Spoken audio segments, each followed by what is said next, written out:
folketingskandidat er en større inddragelse i politiske beslutninger. Jeg er ambassadøren for den politik, der bliver ført, og det kræver så, at jeg får en ordentlig dialog med dem, som har indgået i de politiske beslutninger.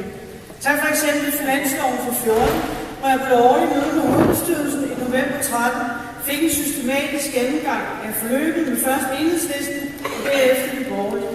Denne gennemgang af korridoren gjorde, at jeg kunne skrive en artikel til vores medlemmer og konkludere, at det var en rød finanslov med blå stemmer.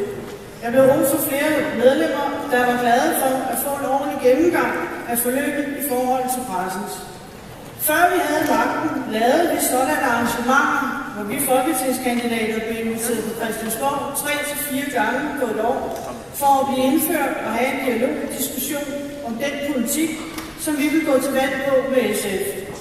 Jeg havde forventet, at dette ville fortsætte under regeringen, men nej, der har ikke været et eneste møde, ud over det årlige møde med hovedbestyrelsen.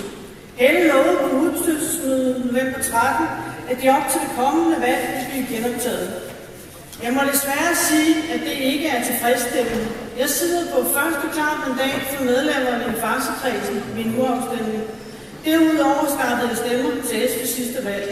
Jeg er godt klar over, at det naturligvis altid vil være en fordel at være valgt ind i Folketinget og bruge med hensyn til indflydelse.